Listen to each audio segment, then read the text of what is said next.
안녕하세요. 김변스 행정법입니다. 이번 영상의 주제는 행정소송의 의의와 한계입니다. 행정쟁송으로 행정심판과 행정소송이 있는데 행정소송의 개략적인 내용을 먼저 설명드리겠습니다. 그리고 이번 시간에는 행정소송의 뜻이 무엇인지와 행정소송에는 어떠한 한계가 있는지를 알아보겠습니다.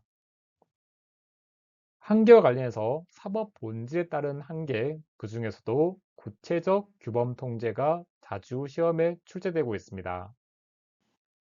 행정법을 조금 더 효과적으로 공부하고 싶으신 분들은 제가 쓴 교재인 이토록 친절한 행정법을 활용하시길 바랍니다. 종이책을 원하시는 분은 북크크라는 사이트를 이용하시면 되고, 전자책을 선호하시는 분은 크몽을 이용하면 되겠습니다. 교재에 대한 보다 상세한 설명은 동영상 아래 설명란의 링크를 참고하시길 바랍니다. 먼저 행정소송의 의의입니다.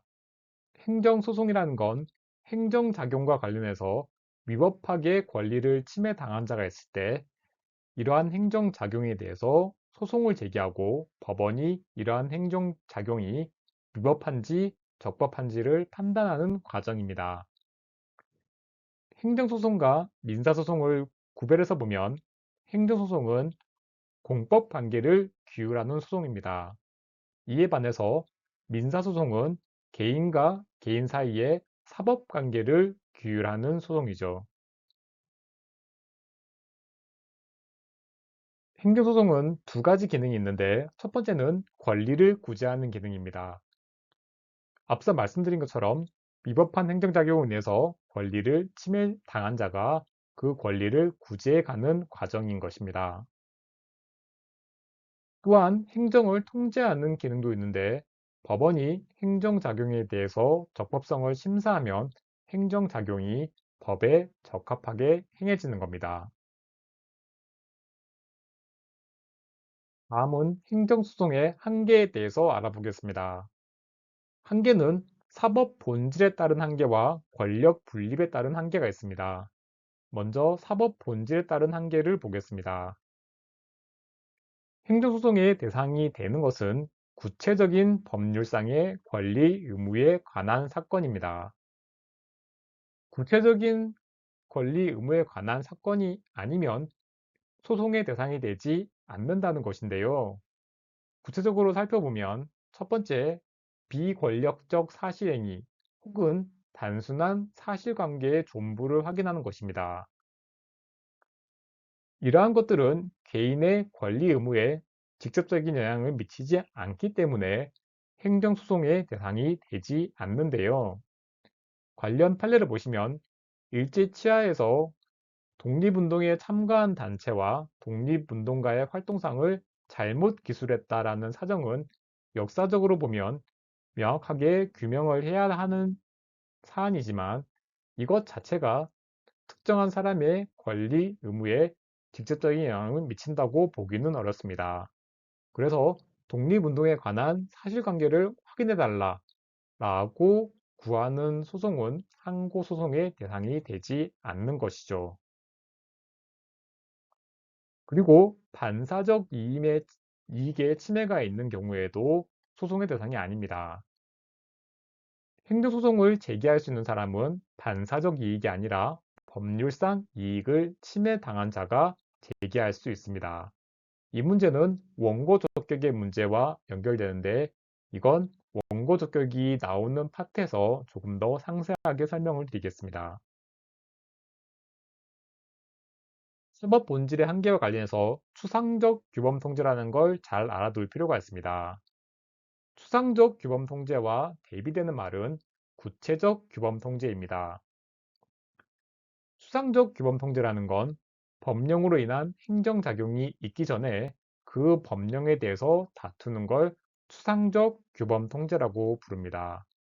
이에 반해서 구체적 규범 통제라는 건 법령에 근거해서 행정작용이 일어난 뒤에 그 법령의 위헌 또는 위법 여부가 재판의 전제가 된 경우에 그 법령의 위헌, 위법 여부를 다투는 걸 말합니다. 예를 들어서 설명해 보겠습니다. 항공보안법을 보면 국토교통부 장관이 항공보안 장비의 인증을 취소할 수 있는 경우가 있습니다.